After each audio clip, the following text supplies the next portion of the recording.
Народ, всім привіт! Я так думаю, що я вас радий бачити. Починаємо наш черговий тренінг по сервісу. Сьогодні у нас тематика, на яку звернув я увагу, що ви боїтесь вин. Боїтесь вин з тих причин,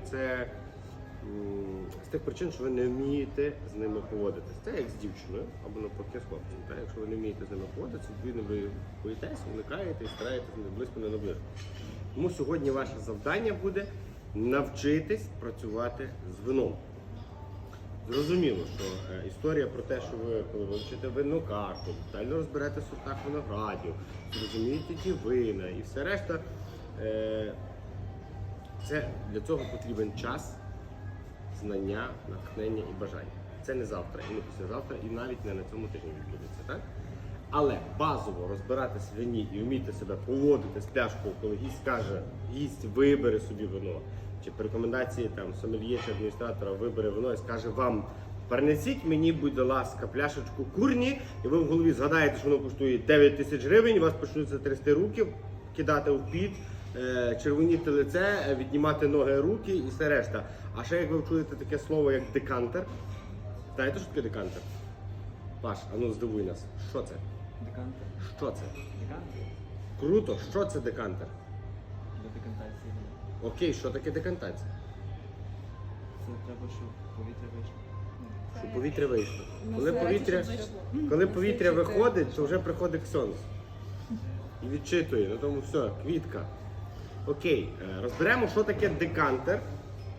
Є такі процеси, пов'язані з вином, як декантація та аерація вина. Так? Розберемо, що це за процеси. Розберемо, які є види декантерів. А саме цікаво, коли ви вже прийняли замовлення по вину, гість вибрав собі вино, він сказав вам конкретне вино, ви знайшли його в холодильнику, та за допомогою карт Таро приносите до гостя і подаєте йому келих, келих подаєте не той, який очікував гість. І гість вам каже, а поміняйте, будь ласка, на правильний келих, а ви не розумієте, що він від вас хоче. Ну ви взяли келих для вина, а що це неправильний келих? Ну, воно називається винним келихом. Ми розберемо ще основні такі келихи, які використовуються для різних сортів винограду. Тому що є вина, яких аромат розкривається при іншій конфігурації келиха. Коли він тюльпаноподібний, коли треба зосередити якраз аромати в одному місці, а не розкривати їх широко. Так? Тобто, у нас сьогодні тематика, яка ваш? Вино і що з ним робити, як з ним поводити. Окей, давайте почнемо, напевне, з того, які бувають, в принципі, вина. Що таке вина? Вина – це продукт, який готується з винограду. Виноградного соку, хтось може сказати, виноградного продукту, по-різному на пляшках пишуть. В цілому, з винограду. Як? Окей, що? Неожино-закарпатське, так. Вина класичні не використовують інші ягоди, тільки виноград. В залежності від місця та ґрунтів, на яких росте виноград та його сорту, буде залежати кінцевий результат, який ми отримаємо в пляшці. Всі ви п'єте вина, так? Пробували вина, по крайній мірі, так? Які аромати, які смаки ви відчували вино? А поки вам про них не сказали, ви там ніхрена не відчували, ви просто його лили в себе. А виявляється, в вині є дуже багато тонких ароматів, смаків тощо, які вже професійно люди, які часто споживають вино, починають відчувати. Для цього треба випити багато вина, різного попробувати і навчитися його смакувати. Саме сьогодні ми спробуємо вино і спробуємо, як воно відчувається по ароматиці, по смаку, по решті. Давайте базові речі виберемо. Значить, в першу чергу важлива температура подачі вина. Тобто ми знаємо, що біле та ігристе вино подається при нижчій температурі, ніж червоне. Тобто ігристі вина прийнято подавати при температурі 6-8 градусів Цельсія. Для того ми використовуємо таке золоте відро, в яке насипаємо багато льоду і водички, щоб підтримувати температуру того вина, поки гість його споживає. Чому? Тому що в білих та ігристих винах часто відчувається спиртозність, яка проявляється при піднятті температури. Тому його подають більш охолодженим. Червоні вина продають при температурі якій? 15-16 градусів. Часто помилково це називають кімнатною температурою. Ну, у нас кімнатна температура зараз 23. Вона вже зависока, відповідно так само від української спиртозу. Натомість, ця поняття кімнатної температури появилось в далекому середньовіччі, коли зберігали вина в винних погрібах, і там стабільна температура цілий рік була 16 градусів Цельсія. Тому правильна подача червоного вина – це 16 градусів Цельсія. Окей, їдемо далі. Хто знає, де мій телефон? Стоїть там і мені дзвонять по станку, я розумію персонал. Чудово. Рухаємося далі. Розібрали, яка температура подачі вина. Вина, як правило, закупорюються пробками. Так? Є пробки з коркового дерева, є пробки штучного матеріалу. Так? Тобто, чи можна сказати, що це хороша пробка, а це погана пробка? Як ви думаєте? Дивлячись, А яке ще є вино, вина, дивлячись, які яка закручуються. фірма. Які закручуються. Дивлячись, яке вино, яка фірма. Ні. Як, що ні? Я зруйную ваші міфи. Дерево? Ця пробка дуже кльовий продукт, так, з коркового дерева, але коркового дерева мало. Відповідно, ця пробка буде коштувати дорожче. Як правило, фірми, які мають контракти по закупівлі коркового дерева, стараються все дорожче та преміальні вина закорковувати корковим деревом. Це класично, традиційно. Так? Дивлячись ще і Більш яке бюджетні дерево. вина закорковують новими пробками, які не гірші по якості, ніж коркове дерево, а подекуди навіть кращі. Проте вони дешевші набагато, ніж коркове дерево. Відповідно, це вино по собівартості буде дешевше. А ще є вина з бугільною закруткою, просто такою пробочкою. Так, так. Чи можна сказати про них, що вони погані? Ні. Просто виробник прийняв рішення бути лояльнішим до свого споживача і дати вино трошки менше по собівартості, щоб воно було доступніше. Так? Це що, якщо ми говоримо про вина, які наддоступні, скажімо так, і закорковуються такою пробкою? Чи вона є з справжнього коркового дерева, чи це Є різні формати. Є вирізка з коркового дерева, а є пресування коркового дерева. Тобто всі залишки. Тобто, як розумієте, Ось коркове це дерево пресовано, використовується так. кора. Тобто ви маєте лист кори, який середньою товщиною 3,5-4 см, який круглою коронкою вирізається корок. А все, що решта лишається, це що? Це, по суті, вторинний продукт, який на корок не годиться. Спеціальні машини його подрібнюють, додаються туди спеціальні клейкові речовини, які Пресується і пресується, знову робиться лист і знову коронкою вирізається пробки. Це вже йде вторинний продукт, який використовується в якості корків а-ля з коркового дерева, але вони будуть дешевше по собівартості. Окей, розібрали. Тобто ми розуміємо, я хочу до вас донести, щоб ви для себе розуміли, в незалежності від корку, корок на якість вина не впливає. Так, звичайно, що преміальні, вони собі не хочуть дозволяти там дешевший продукт дешевшого, то вони тримають. Ці преміальні я називаю вина від 15 євро і вище за пляшку. Тобто це вже для мене преміум іде, так? А решта все мас-маркет. Окей, розібрали. Як зберігається вина? Анжела задала питання. Є питання, що кришиться корок і тому подібне. Як правильно зберігати вина? Тобто в погребах зберігають під нахилом. Не знаю, який це кут правильно буде, та? Ну, якийсь кут. Та під чого кут такий? Тому що вино що робить? Мочить корок, який вічно намочений, і він не буде пропускати туди повітря, бо корок розмочений і розбухає. Друге, в процесі зберігання вина, якщо воно зберігається в погребі багато років, що в ньому відбувається? Певні процеси всередині, коли утворюється камінь, осад тощо. І де він буде зберігатися в даному випадку? Правильно, піде сідати на корок. Коли відкуркуєте пляшечку, більша частина того нальоту залишиться на пробці, а не всередині пляшки. Окей. Які вина можна зберігати довго? Часто виникає Так, питання. певно, От всі мені вина. подарували пляшку білого Sauvignon Blanc на день народження, я вип'ю в день народження своєї дитини, буду зберігати її 22 роки. Ну, вони можуть, як це сказати, Це вже не почати, рахується як витримка. вони можуть окислитися, типу, і вже втрачають Супер. свій смак. Від зберігання вина залежить дуже багато. Деякі білі вина можуть зберігатися 3, 4 і 5 років. Але рідко довше. Ніякий виробник на білі вина не дає гарантії, що вони будуть довше зберігатися. Ну, хіба ви цей алігатор, маєте холодильник, в якому ви буде стояти багато років з виключеним світлом, ви будете платити за світло для того, щоб та пляшка там зберігалася. В основному зберігають червоні вина, тому що вони потребують менше ресурсів для їхнього довшого зберігання. Так. Із конкретних сортів винограду. Тобто сорти винограду це не може бути вино, на якому пише спожити за 2 роки. Бренді Ви не можете також. його зберігати. Бренді це Можна. окрема історія. Ми будемо про нього пізніше на другому року говорити. Окей, повертаємося. Чи може бути Chianti, бюджетний варіант за 250 гривень в магазині, вином, яке зберігати 10, 15 і 20 років? Теоретично можна. Теоретично, Ну практично виробник пише тут. Спожити до 3 років. Через 20 Бо років після ти 3 відкриваєш. років хрен його знає, які там процеси будуть відбуватися. Він не пробує. можна Тому він не завдати шкоди знімає собі з самому. себе відповідальність для того, щоб то воно не було зіпсоване і не спожив.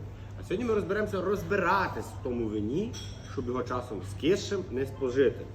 І нам не було на другий день хреново. Як ти казав, коли вийде повітря. Коли вже Коли вийшло воно повітря, скисає, приходить ксьонз.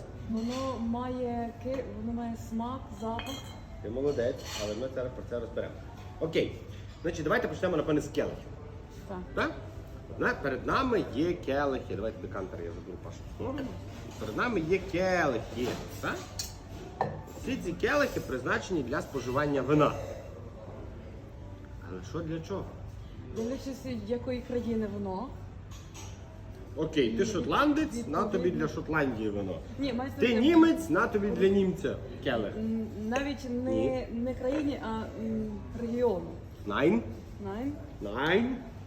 Я просто чула поняття білі червоні вина. Білі Супер, червоні. кльово. Є шардоне, є бургундія. Справді келихів для вина є більше ніж 12 видів, Та-та-та. які використовуються під конкретний сорт Сорт. винограду. Не плутайте це, не країни мають значення. Країни пофіг. Sauvignon Blanc є в французів, він є в новозеландців, він є в Південно-Африканській Республіці, він є в Чилі. То що? Знову ж таки, кожен будинок, кожен винний будинок свої вина куштує, дегустує і також і дегустує. Ну, немає ці значення, келихи. келих. Ну, мається на Ні. увазі, в якому Ти келихі заплутуєш. більше Ти розкривається заплутаєш. воно. Якої Є форми. сорт винограду. Є асоціація виноробів світова, так? Нового світу чи старого світу, Та. які зібралися 10 мудрих дядьок з такими великими носами, які напробували з тих вин червоними, і кажуть, дивись, то вино найліпше відкривається в тому келиху. Так і пишемо. І написали вони стандарт для всіх країн СНД. Вони визначають, так? І ми говоримо, у нас перед вами є 3 основних келихи, які ми використовуємо в нашому будь ресторані. здоров. Будьте здорові. Перший це є келих універсальний свізл шот для всіх випадків життя. Ми їх використовуємо на банкетах, не на банкетах. Це келих, який ударостійкий, який не боїться гучних компаній, цокань і тому подібне. І в ньому елегантсько відкриваються всі аромати вина. Як білого, так червоного. І перепрошую. не буде помилкою туди налити вино. У нас ще є такий келих, але більший. Трошки Та більший. якби, та, для Воно червоного по і для ємності білого. більший, по формі він той самий. Та по- Не буде проблем. Ми його декларували як бокал келих для червоного червоного вина, але вина, це так. нічого не міняє. Це є універсальний келих для споживання вина. Коли ти налиєш туди вино, поколотаєш його, воно однаково розкриється як в більшому келиху, так і в меншому келиху. Так? Що таке розкривання, ми розберемо потім. Друге, це є келих під назвою келих для пінонуару. Це такий спеціальний сорт винограду, який виготовлений для початку в Франції, який дуже полюбився всім французам, а потім країнам Європи, за рахунок того, що це мега універсальне вино з помірною кислотністю, з м'якою танінністю і збалансоване. І чудово воно підходить, будеш ти його їсти з пастою, Будеш ти його їсти з піцею, будеш ти його їсти з ролами суші, чи будеш ти його їсти з голубцями. Воно буде одинаково смакувати до всього. Тому я вважаю його з червоних вин супер універсальним вином. Пінонуар. Піно-нуар. За рахунок форми келиху, завуженої в формі тюльпана, воно краще себе розкриває, тому що ароматика сконцентровується на самому верху. І коли той вуйко, перепрошую, який пробував то вино, запихає сюди свій дзьонзель, вдихає і він кайфує від того вина, бо він там відчуває ожину, малину, червоні ягоди, трішки шоколаду і трошки землі з цвинтару. Тобто вони таке люблять відчувати. Смаки, виноград. Смаки формуються згідно рецепторів. Так? Про смаки ми зараз окремо поговоримо. Ми ще маємо келих, який називається як? Хто знає? Не знаю. Шардоне. Для сортів винограду біле шардоне. Він також завужений тюльпаноподібної форми, проте не надто, тому що шардоне має ароматику з підвищеною кислотністю. І що він ще має?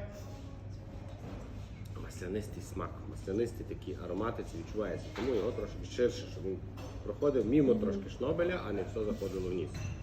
Окей. Келихи ми розібрали трошечки, так? Які бувають келихи і Пінонуар наші. червоне і шардоне Пінонуар для біле. ароматики, шардоне ширший, теж завужений, бо в нього є певні А аромати. цей? І це супер універсальний келих, який підходить під будь-який шмурдяк. Для білого червоного. Для білого, для червоного, для рожевого, крім ігристого. Ігристи йдуть вузенькі. Чого йдуть ігристи вузенькі, знаєте? Щоб, Бульбашки, всі люблять бульбашки в ігристому, вони там крутяться, всі так дивляться, кайфують від цього. Тому, щоб ті бульбашки класно грали, ну є вузенький бокал під назвою флюте. Так. А ще є Ще інший є, бокал та, під ще келихи, інші. такий у вигляді миски широкої, коли було в 19 столітті вважалося, що це вульгарним, коли бульбашки шабахають по носі, придумали такий келих широкий, та, в якому вони пили, насолоджувалися тим ігристим, і бульбашки йшли мимо носа. Типу, і не Шампанка били ніс. вона називається, так? Якби А то і то шампанка, і то флюте то. називають. Ну, тобто нема правильної назви. Але це було мертва зона для офіціанта, бо винести той широкий келих, де воно просто плаває, то було страшною бідою для офіціантів. Тому можете зрозуміти, наскільки вони були в середньовіччі стресостійкими. Коли він ніс келих, половину порозливав, вернувся, повитирав і знову поніс. Андріана, вежі шампанським у нас для весілля. Вежі любили і тому подібне. Окей, добре, не про то. Поїхали далі. Я хотів вам розказати про те, звідки беруться взагалі вина і як їх робити. Скажіть, будь ласка, як ви думаєте, чи можна з, наприклад, червоного винограду зробити біле вино? Ні. Не можна. Добре. А відки береться рожеве вино? Рожевого винограду немає, є червоний і Та є? білий. Чого немає? Є Білого рожевий винограду виноград? його роблять з кісточками і з шкірочками, або навпаки з червоного без кісточок і без Молодець. Десь щось чула і щось знаєш, слава Богу. Наскільки я знаю, Окей. є А тепер я червоний, зруйную рожевий, вашу чорний, думку. синій. А тепер я вас зруйную вашу думку вщент. Що дає вину колір? Шкірка, яка містить оболочку винограду. Ага. Питання. Вижили ви вино? Бачили фільм Андріано Челентано «Звуку», так? Угу. Топтався. Затоптав, ви видавили сік, стік, і ви до того соку дали ті всі шкірки з кістками. Що відбувається? Процес брудіння. Природні дріжджі, які містяться на шкірці винограду, вступають в дію, тим самим пожирають цукор, який там знаходиться, випукують вони алкоголь, і це все починає бродити. Цукор перетвориться в алкоголь. Так? І якщо воно постояли ті шкірки один день або 2 дня, там правильний той винний чувак приходить, покалатає, і воно перетвориться, набирає кольору. Від кісточок і Від шкірок, Від шкірок, а набирає від кісточок кольору, іде, типу, і воно спирт. стає там, спочатку блідо-рожеве, потім рожеве, потім червоне, потім рубінове і тому подібне. Якщо він на другий день витягнув, ми отримали рожеве вино. Угу. Якщо він витягнув на 10-й день, ми отримали червоне вино, розумієте? Від шкірок буде залежати забарвленість вина. Якщо взагалі не дали шкірки, То воно буде сік, таке то воно- солом'яного то воно кольору, таке буде бліде біле. зелене. Так? Да. Таке як ви деколи, коли вас питають про якесь дороге вино. Окей. А що дають кісточки, коли їх витягують? То шкірки вспливають, кісточки падають на дно в процесі бродіння. Що Смак? дають кісточки? Смак. Вони формують кільність вина. Є тут молодці, гарно, як на заводі працює. Що дають кісточки? Вони формують насиченість тільність вина, маслянистість, коли воно там стікає по келиху, тобто це дають якраз кісточки. І в залежності від того, який це сорт винограду, і коли ці кісточки дістали, буде залежати насиченість того вина. От шардоне, пам'ятаєте, я казав, що воно має? Маслянистість, таку насиченість, тече то масло там. Оце якраз тільність за рахунок кісточок. Воно впливає на смак. Що ще впливає на смак? Вина. Дивлячись, скільки сортів винограду там Правильно. помішано. Це є купажування. 2, 3, 4 сорти винограду, які помішуються між собою. Ще впливає. Скільки Давайте, процес, давайте процес на бродіння, прикладі. скільки? Ні, Скільки ні. часу воно бродить, ні? Бродить воно поки не вибродить. Все. Тут одна понятна ситуація, так? Місць цукру. Ні. Ну, міст цукру важливий, це впливає на алкогольність вина, тому що дріжджі що роблять? Хавають цукор, пукають алкоголем, і от маємо результат бродіння. Візьмемо, порівняємо з вами, так? Що формує ваш смак? Вас, як людину, що формує? Знання. Окей. І? В якому середовищі? І виховання, середовище, відки ви взялись, що ви отримали. Так само вино отримує що? Воно не має виховання, воно не має середовища, ну середовище має, перепрошую, а має так само ґрунти. Москальським словом це кажуть почва. Ґрунти, на яких росте. Якщо вино росте на ґрунтах, які знаходяться на березі моря, які мають на ґрунтах, які мають там ракушняк, ракушки, морські такі відтінки, так? То що виноград буде мати? Ті самі відтінки, тому що він користується, він споживається цими ґрунтами. Якщо воно, наприклад, має навпаки, ростуть поруч апельсини, мандарини, цитруси, лимони, що воно буде мати? Цитрусові нотки. Цитрусові нотки. Якщо воно росте в чорноземах, Українські нотки. де багато листя, дубів і тому, таке що воно було. буде мати? Насиченість дубильного, землянистий, тютюновий присмак, тобто оці шукають. Якщо воно росте поруч фруктових дерев або на тих ґрунтах, де росли до цього фруктові дерева, там черешні, якісь там вишні і тому подібне, що воно буде мати? Більше фруктовий. Правильно. Солодкий, такий Молодці. ягідний смак. Якщо воно росте в І тропічних регіонах, де поруч знаходяться Цитруси. банани, кокоси, апельсиновий рай, воно буде мати тропічні нотки, так? Так. Розібралися, з чого походить смак. От і від цих сортів винограду конкретно, та від цих якраз середовища, ґрунтів, де середовища, виростає сонце виноград. буде залежати якість того вина, смаки і все решта. Ще знову ж таки багато залежить від того, як воно купається сонечко. Ви знаєте, що виногради висаджують в основному на пагорбах, на схилах пагорбів. І як там сонечко вийшло, засвітило, скільки часу на нього світило, воно буде набирати тої м'ясистості, розумієте, того соку, і то воно буде дозрівати від цього, буде залежати кінцевий результат. В середньому є вирахована кількість винограду, яка потрібна для виготовлення однієї пляшки вина ємністю 0,75 літрів. Як ви думаєте, скільки? Найн? Ні, більше. Дайте більше. Більше. 10. Найн, фу-фу-фу, де так багато. Де так багато? 2,2 кілограми винограду для приготування однієї пляшки вина. 0,75. Це якщо ми говоримо про класичний спосіб виготовлення вина, бо є ще не класичний. Найбільше з цим знущаються італійці. Окей, давайте розберемо, що у нас представлено з вина перед нами, щоб ми могли вже починати рухатись далі. Я вибрав найпростіші формати вин, які знаходяться в нашій винній карті, форматі розливу. Звичайно, не обійдемося без Франції. Бургундський пінонуар. Це моя любов. Бургундський пінонуар. Потім є італійські к'янті з сортом винограду Санджовезе. І є в нас ще Коддюрон. Коддюрон з долини Рони. Який сорт винограду, якщо мені не зраджує пам'ять, Сіра Грена. Там два сорта винограду, які поєднуються між собою, балансують. Окей. Як навчитися читати вино? Ми всі знаємо, що беремо етикетку і починається в нас оця дика запара.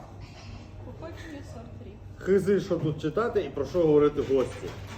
Тут купа слів, і ти починаєш викручувати свій язик якомога голосніше, щоб гість думав, що ти це щось там розбираєш. І по дорозі до гостя читаєш. Він де бургуне, апеляціоне, оригінале. Це похоже на заклинання. Виглядає іменно так. Викликає Особливо в дощ. очах гостя, який професійно вже не перший рік бухає вино. Ви виглядаєте в нього як мале печенько, він вам не довіряє. Що треба читати про вино? Перше, звичайно, країна. Тут має бути включена географія в голові. Тобто ми розуміємо, що Франція, ми маємо назву регіону Бургунь, величезними буквами написано, так? Сорт винограду Піно Нуар, рік 2020. Все, що ви би мали пояснити гостю, що ваше вино французький Піно Нуар з провінції Бургунь 2020 року, на мою думку, найкращий врожай був саме в цьому році. Все решта не має значення. Та сама історія стосується, наприклад, Італії. Прошу дуже. Ну тут не пише, правда, сорт винограду. Вони схитрували. Меліні це фірма-виробник називається та.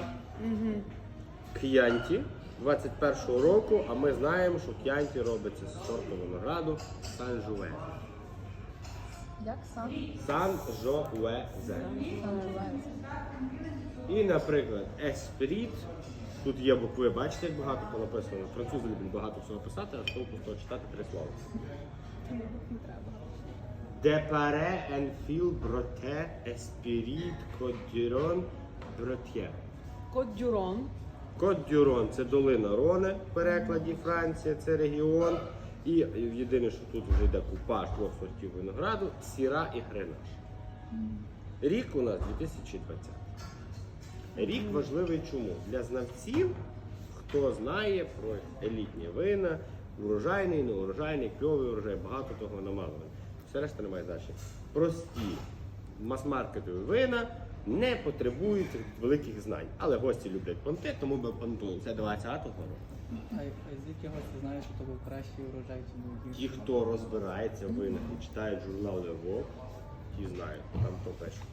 А ті, такі як ми, батраки, вони не розбираються, їм це не важко. Але понти дорожче грошей, ви знаєте, так? Це є сервіс. Окей, розібрали ми, і ще я вам хотів показати одне вино, про яке ми сьогодні трошечки поговоримо. Італійці, я казав, що люблять знущатися за вин. Бачите, яка пляшка? Скільки вона коштує? Дороге, правда? Дороге. 7,5 тисяч в нашому ресторані коштує собівартості в районі 3. Це є амароне. Амароне. Значить, що ми розкажемо вам про амароне? Там іде в першу чергу 3 сорта винограду. Це суміш, так? Там іде, ззаді завжди пише Корвіна, Рондінелла і Молінар. Це італійські сорти винограду. Але найцікавіша історія амароне, що для виготовлення однієї пляшки вона ємністю 0,75, недостатньо 2 кг 200 грам винограду. Всі 3-400. Більше. 4,5, а навіть деколи доходить до 5. А чому? Тому що є класичним способом, ти береш свіженький виноград, якийсь сочний, з нього тече сік. І використовуєш, так? Тобто видавив сік, получився, збрудив і вийшло вино. Так? То для виготовлення цього вина італійці вирішили познущатися. Вони його підв'ялили до перших приморозків. Воно набрало сонця, воно набрало якраз оцієї солодкавості, яку перетворили в спирт. І потім його віджали. Що візьмеш, якщо віджати стару бабку? В неї соку вийде мало. Ну то так. Розумієш? Та сама історія з вином. Це от концентрат. І за Воно цього тут аж концентроване, 3 воно має сорта багато винограду. цукру, воно насичене ароматами, насичене смаком, більший вміст алкоголю. І за рахунок того воно ціниться в світі. Більше місць алкоголю, значить воно є. І воно 18 дорожче по градусів? собівартості. Прошу? 18 градусів? Зараз тобі скажу точно. 16-18? 15,5. 15,5. А класичне воно 12, так? Воно в 10-12. смаку відчувається. 12, 13 до 13. 13. Так? Воно в смаку відчувається, це А солодка. якщо Воно не після, рахується. а якщо вже вище, ніж 15, Це вже йдуть- 16, вже йдуть Це вже йдуть кріплені вина. Категорія кріплених вин. З 16 і вище це вже пішли кріплені вина. Це інші категорії, їх ще акцизування. Окей. Є така ще кльова штука, коли ми відкриваємо, наприклад, молоде вино, той самий бургунь, його не потрібно йому нічого, воно вже ароматне, насичене, кльове, ти відкоркував пляшечку, налив, дав попробувати гостю, він сказав, окей, все прикольно, всім поналивав, було йому все щасливо. Але є таке вино, наприклад, якщо ми відкриємо амарони і налиємо йому в келих. І там такий осад. Ні, навіть не про осад йдеться. Осад це від зберігання залежить. Так? Він такий забитий. Він буде такий, що воно якесь таке. Попробуй, якесь воно таке тяжке, якесь таке недобре, тому подібне. Так? Що це означає? Це вино, яке потребує відкриття. Як відкривається вино? Так? Аерація це від... От якщо закрити хлопа довго в хаті, на тиждень, закрити йому вікна, що буде в хаті, коли відкриєш двері? Штир. Це смерділо ним. То саме і з вином. Ми Це його найкраще закрили, ставить. тримали довго в хаті, він все засмердів. Тому що треба? Відкрити вікна двері, провітрити, і воно Провітрити, почне так. пахнути. Та сама історія з вином. Йому треба в народі. Освіжити. Професійно це називають дати вину подихати. Йому можна подихати дати, просто відкривши коротко, називаємо його вікном. Так?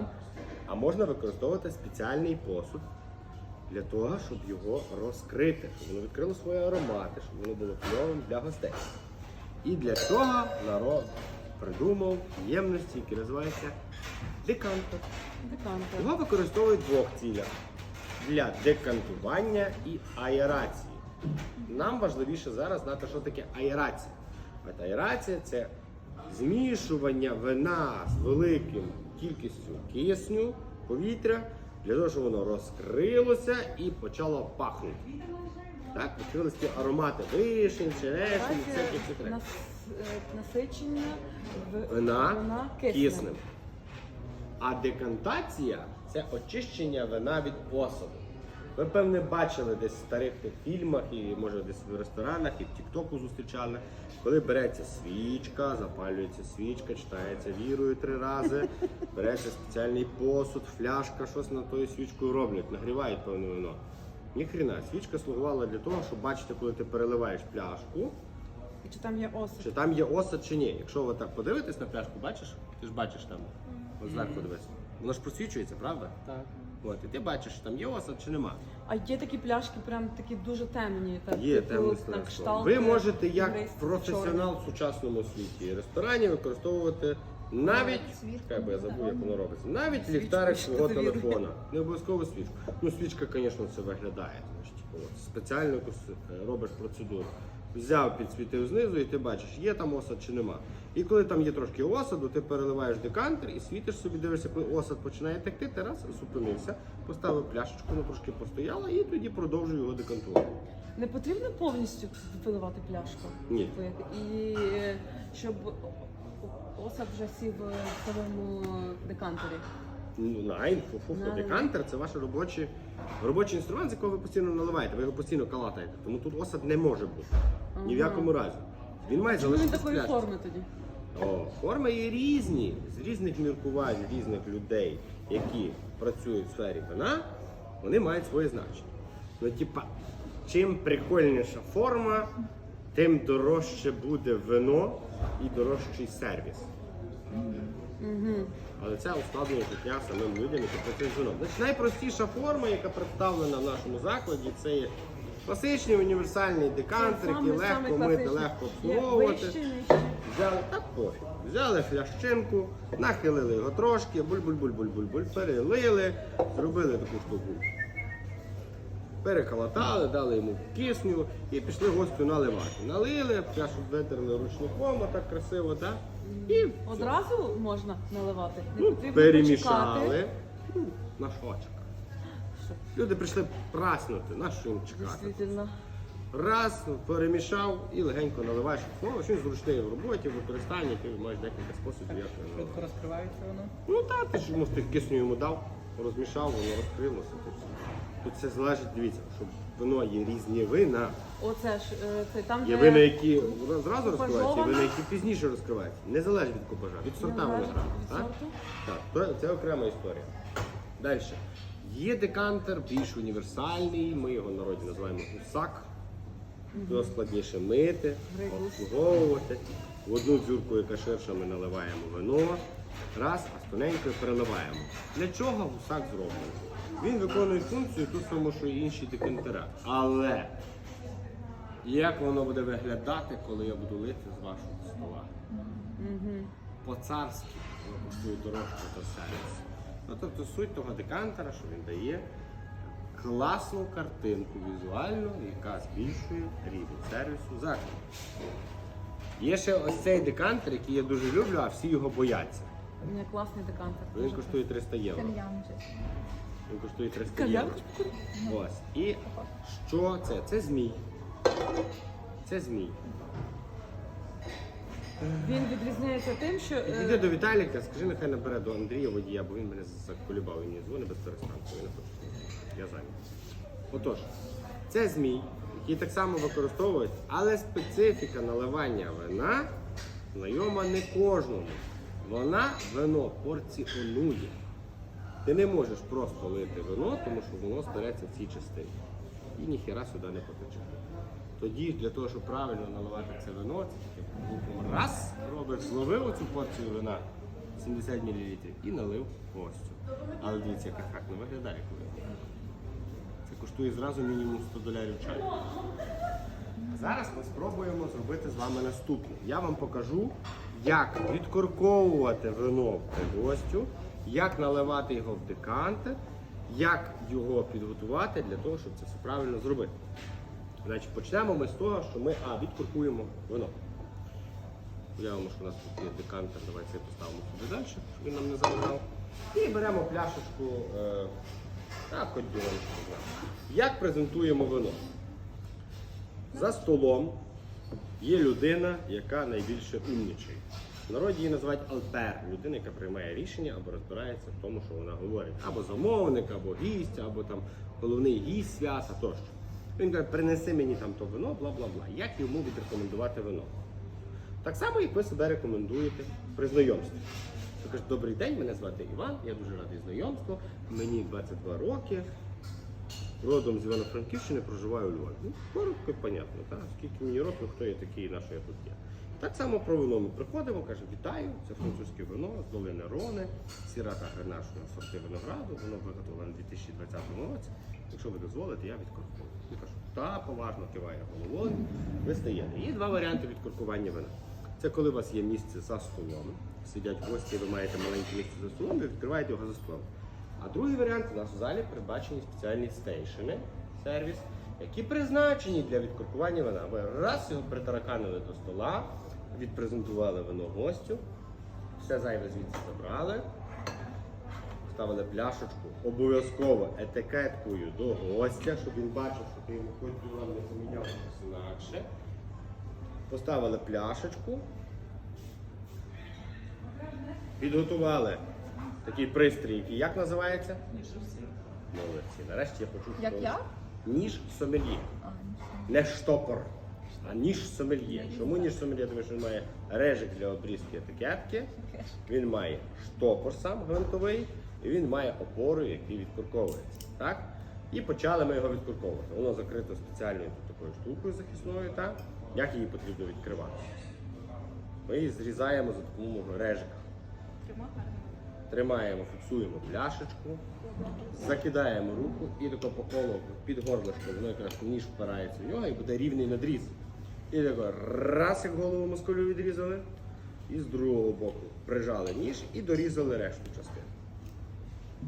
Потім поперечним рухом розрізали або кінчиком зачепили і раз легенько зняли. До речі, думала, поперечний цей рух буде робити складніше, але насправді Легко. І поставили сміття або в кишеню, або на сервіс стейшн, тому що вам буде.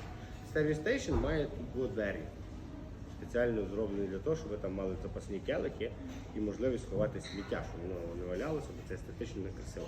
А ще часто гості люблять знімати цей процес на камеру, для того, щоб показати, дивись, я був в Колінському і відкривали мені друге вино. Після чого ми відкриваємо гвинтовою відкривачкою, як попасти, щоб воно було нормально. Якщо ти попадеш на край, зробиш дірку в корку, він посипеться і воно забруднить вино, відповідно будеш мати пляшку другого вина. Бо гості прийдеться відкривати нову. Два обороти, бачите?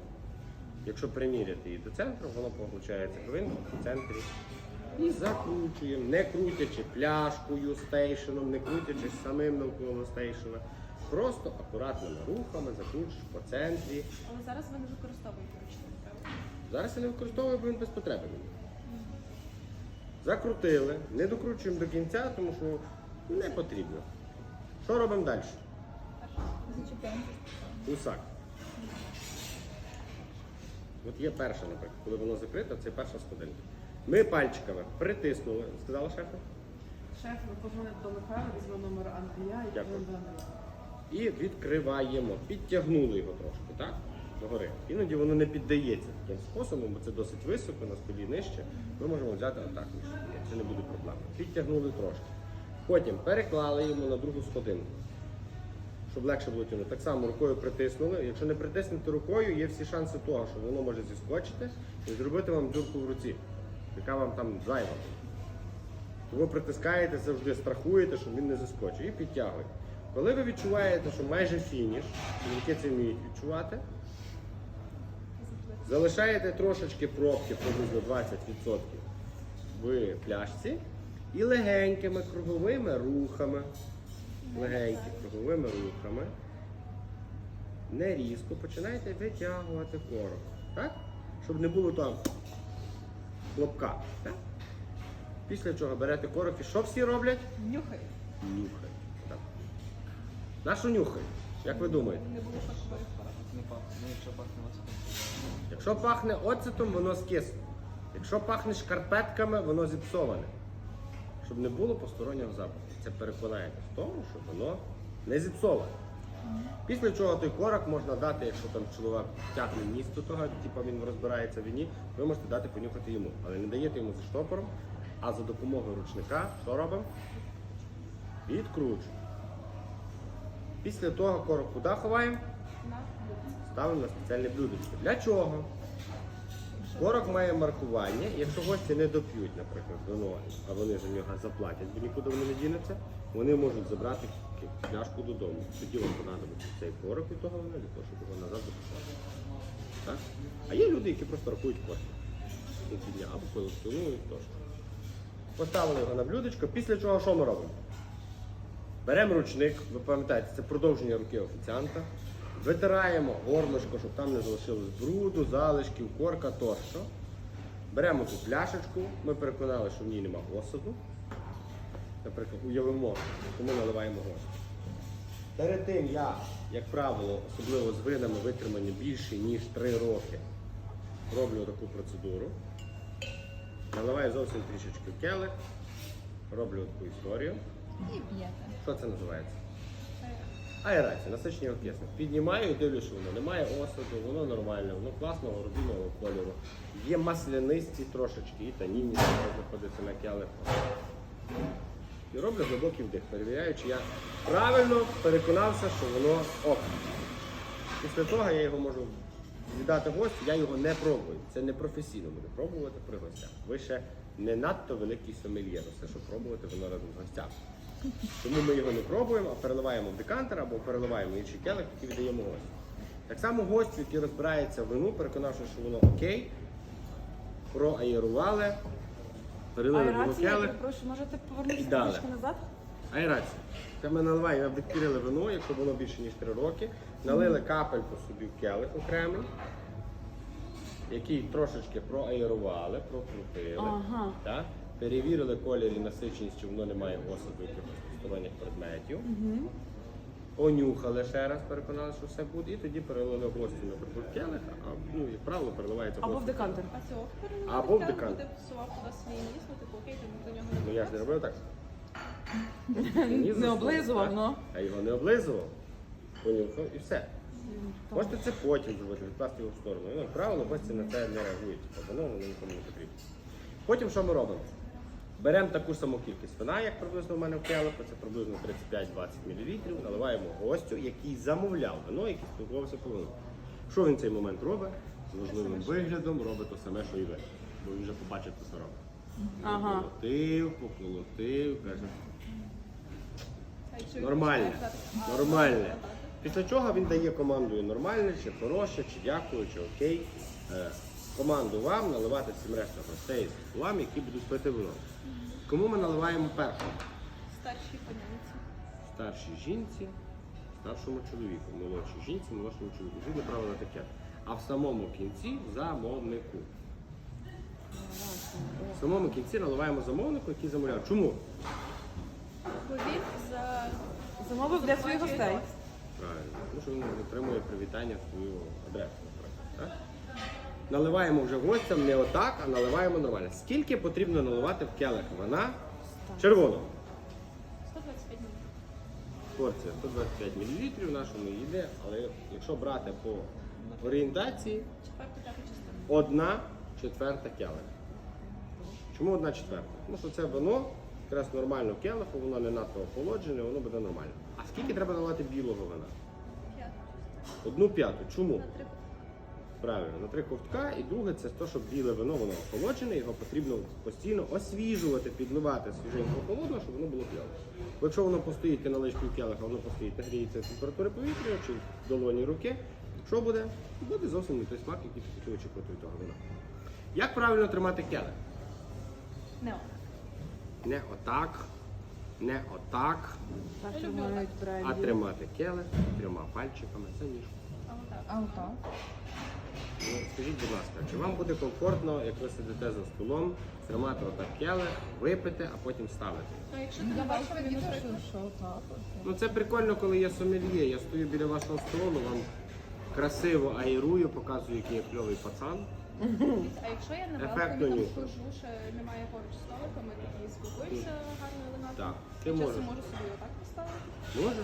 Це немає заборон. Вино важливо тримати за ніжку з яких причин? Щоб не нагрівати знову. Щоб не нагрівати їх.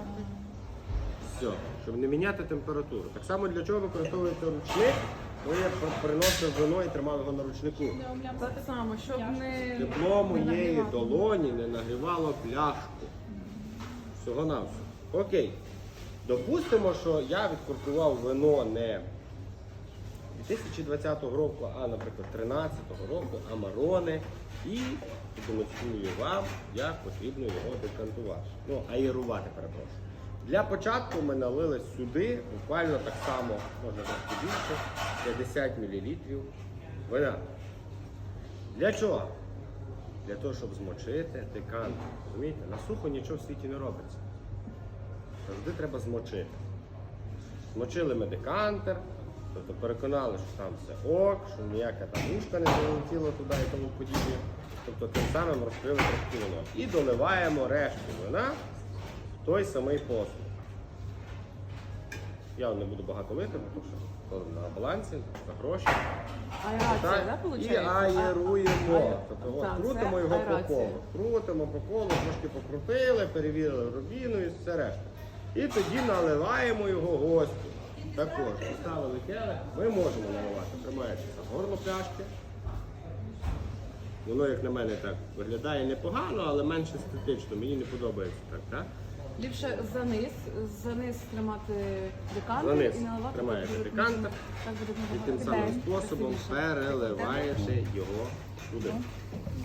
Воно не нагрівається. Ти виходиш до Трошки нагрівається, але це червоне вино йому можна. Білі вина не декантуються, і гристі також. Не аеруються і не декантуються. Аерація білого вина це вже просто в келих. Так само, наприклад, використовуємо гусак. Анжела, давай ти. Яка Анжела? коли говорить про Анжелу, так? Ми завжди так дивимося одна на одну. Колосами. Можеш ти спробувати. Хочеш? Ні, мені страшно. І зараз ми візьмемо цей. Беремо гусак. чому? Просто пляшку і гусак.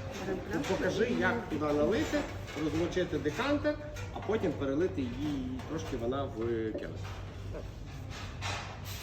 Тобто, якщо ти користуєшся стейшеном, то бажано робити поруч стейшена і біля стейшена. Або на Бо стейшн. воно або на стейшну, тому що воно може капнути червоне, воно має здатність капати і лишати червоні плями. Обов'язково тримати декантер під нахилом, так як ви робили в першому. Як вам зручно? Тут вже йде мова про вашу зручність, комфорт в роботі. Головне до гостя завжди бути обличчям, не закривати Так, обличчя рукою і до не гостя закривати і стулом. наливати також. Так. Так. Добре. Помоти. Спочатку пам'ятаєш, на сухо ми нічого не робимо. Розмочи його. Цей процес ні на що не впливає, але так прикольно. Так, прикольно. Та чого не впливається? Ну, ти розмочити, насити в декантер. Повітрям? Ні, от перше розмочування цих 30 мл, коли ти Алло. наливаєш, А є різниця, скільки ти наливаєш вина, а Так. ти двом гостям робиш Ну, тоді ти собі орієнтуєшся, щоб в тебе було вина на, наприклад, наповнення 2 келихів і трошки залишалось на ній. А чи можна переаерувати? Добре, ти зараз підеш дом після того? Рези це насичення. Ну, я Чи може воно скажу втратити іншими словами, це як жінка, чи можна її перелюбити? Ясно. Не можна. Яку зупу? Ну, але переграти теж. Живе за 2 дня і знов. І наливаємо. Пам'ятаєте, що ваше продовження руки завжди має бути з вами, тому що це червоне вино. І не дай Боже, воно паде на дороге плаття вашої гості, то ви за чистку не розрахуєтеся. То може випити 2 буябези і 2 старшители. Я зараз вип'ю. Без проблем. Там їде. З собою чи тут? Ні, не рває. До нас? Так. Чудово. Вікон. Вибити? Наверх? Я не знаю. Я думаю, так. Андрійко, вітку треба зробити срочно, протерти. Ні, я не думаю, Іван, ні, не думаю. І 2 стрічневі, 2 боєбези. Це 12 бюджет. Ясно? Вже готувати. Наливала? Так. Наливала. То ми маємо за рахунок такої форми декантора, маємо класну штуку, коли ми підійшли до гостя з правої сторони, згідно правил етикету. Якийсь нормально сидить антик Павло. Сидить, права ножка на випад, і ми йому наливаємо красиво з цього декантера вино. Бачите, воно естетично виглядає красиво. Декантер, так само пляшка, не повинні торкатися келиха. Ось цих дзень-зелень. Дзень-зелень буде тоді, коли гості будуть піднімати келихи і будуть пити. Так? І ми ще маємо ще одну форму декантера, якої ви всі боїтесь, а я її обожнюю. змія. Вона дуже дорога. Це змія. Не треба мені, якщо вона дуже дорога. РВ. Це їде РВ, типу буябези і та Тобто, так, давайте злиємо в один декантер то все, що ми порозливали тут. І я перелию в змію. А чому Анжела, змій хочеш має- попробувати змієм користуватися? Хочеш Та навчитися? ви що? Змій Я має буду зараз тільки боятися, що один він мене отвір. впаде, зіб'ється і все. Мого боку тільки. Іди, то, що тиждень ви працювали, зразу піде на Так змію. оцей І ще наступний. декантер теж має бути. Тож до кінця місяця зарплати. Це ще вперше буду декантувати і зразу змія. Так. Ні, ні, Тобто ми маємо розуміння наступне. Зараз я вам покажу, як користуватися змій. Змій класний чим, пам'ятаєте? Чим? Гарний. Тим, що в нього специфічний спосіб наливу. Ну, І гарний. коли гість захоче собі сам налити, в нього ні чорта не вийде, якщо не вміє ним користуватися. А вам це дає велику перевагу, ви це вмієте. Це їм треба давати, їм пробувати, хай він налиє, а він не зможе. Так, це можна зробити спеціальну атракцію для гостей, щоб він спробував собі налити вина. Тобто та сама історія. Ой, допустимо, ми туди налили вино, змочили його все як положено.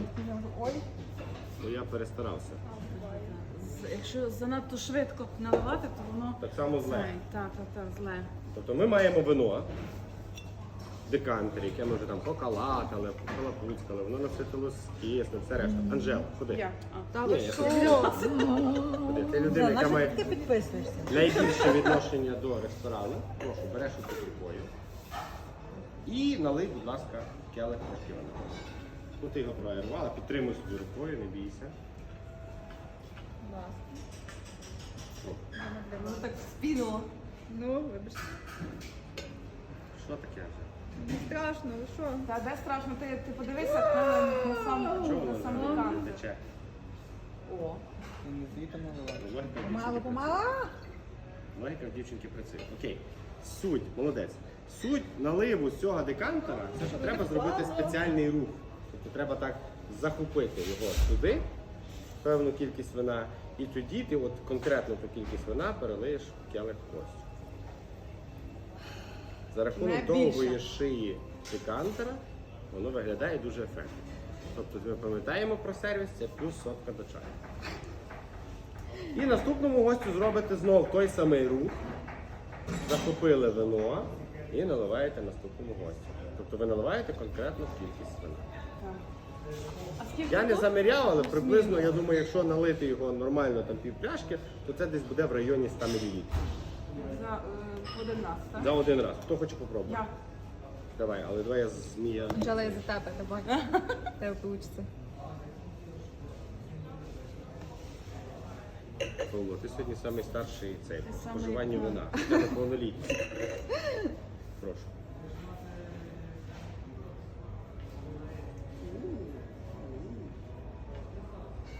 то ти його стандартно. Там ти супер по-крутому його не поколотиш, тому що воно не йде круговим рухом.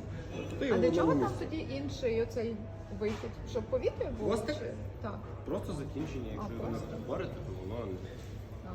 чудово.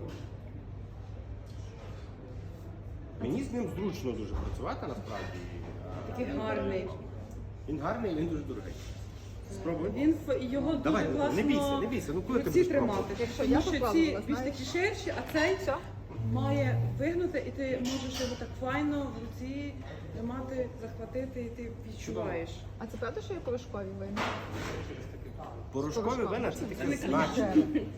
Це дешеві вина, це може бути, вони навіть взагалі готуються там з мінімальним вмістом винограду, але використовується яблучний сік, потім додаткові хімічні всякі штуки. Як визначити порошкове чи не порошкове вино, можна за допомогою лакмусового паперу.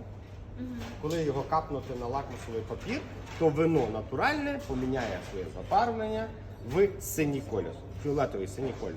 А вино не натуральне, Тобі де натуральними потрібно складниками залишиться трошки червоним. далі стати, бо ти якось так такого. От що таке дуже дешеве вино? От дуже дешеве це скільки? Все, що Синьок менше в пакеті. відсотка. Тому що А. це є Все, що продовження. менше відсотка. То зараз нічого, напевно, не коштує як сотка. І так перепіднімаєш його. Не так стоїш біля його, станеш ти щось з відра висипаєш.